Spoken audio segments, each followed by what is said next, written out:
ডিমটা রান্না করে দে না। ডিম নিয়ে আসছি, মশলা দিয়া কষায়া ভালো মতো পেঁয়াজটা তুই কুচায় মানে সাইজ কইরা একদম পুরো ভালো মতো রান্না করবি, আমি খাবো। ডিমটা নিয়ে এসছি। ও মা, ভয় পেয়ে গেছি রে বাবা রে। তুই ওভাবে তাকা দিছিস কেন? আমি তোর এমন কোনো কাজ করতে পারি না যে তুই ওভাবে তাকা থাকবি আমার দিকে।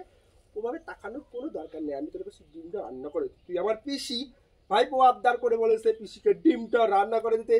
কিন্তু তুই আমার তাকাচ্ছিস কেন? কথা কও। বাপরা তো কিছু কম না। ও মা, বুঝলি তো? তা কিছু আজকে দিনে না করলে তুমি তো কুত্তা আমাইতে যাবে না। বুঝলি? তুই আগে থেকে বলতো তুই আমার দাদা ছেলে না।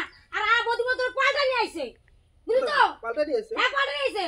না তো আজকের দিনে কত থেকে পাল্টা নিয়ে এসে? হসপিটালে বুঝলি? আমার দাদা ছেলে হইলে তুই এরকম করতি না। আজকে হচ্ছে বাবা ভোলানাথের পূজা, মাসের শেষ সোমবার। আমি করব পূজা, আর তোর ডিম রান্না করা। তোর বাড়ি নাই? তোর বাড়ি নাই? আরে বাড়িতে বউ রান্না করবো না, পূজা দিতে গেছে তো এই জন্য। ও তো আমার পূজা দিতে গেছে। আর আমি পূজা করব না না? তোর বড়টা পূজা আর আমারটা পূজা না। হ্যাঁ? আরে একটু রান্না করে দিবি, দিতে চাচ্ছিস কেন? তুই আমার পিসি হস। দেখ ছোট লোক তুই যাবি, আজ কিন্তু যাবি না। আমি তো পূজাইতে না হন, বুঝলি? তুই কি করছিস মাথা খেলা? তুই ডিম রান্না করে দিবি, রান্না করে দে পিসি, তুই রান্না করে দে না, ওরকম করিস না। তুই রান্না করে দে ডিমটা, তুই রান্না করে দে। আমি বলছি এখানটা বইলাম, তুই দেখিস না যে আমার মাসকে পূজা দিতে যাইবো। এই দুটোর বাচ্চা কোথা থেকে আইলো রে? ঘরে ছিল বাচ্চা কষ্টের। তোর বাড়ি নাই? তুই বাড়ি যা, ভদ্রমত কইলাম বাড়ি যা।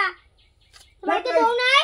এই বড়রা যেখানে কথা বলে ছোটরা সেখানে কথা বলতে নেই। ছোট মানুষের মতো থাক। ইঁদুরের বাচ্চা কথা করে। হ্যাঁ কি রে? আমি ইঁদুরের বাচ্চা?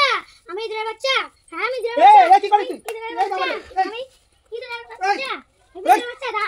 আমি ইঁদুরের বাচ্চা। আমি ইঁদুরের বাচ্চা। আমি মারা তুই পূজা দিতে দিবি না? তুই দেখিস না আমার মারা? এই আরে কি রে বাবা রে? দেখিস না? এই বাবা রে, দেখিস না? হ্যাঁ এই তোর ইঁদুরের বাচ্চা সামলাবি। কি মানুষ আছে কি জানি? হ্যাঁ ঠিক আছে ঠিক আছে।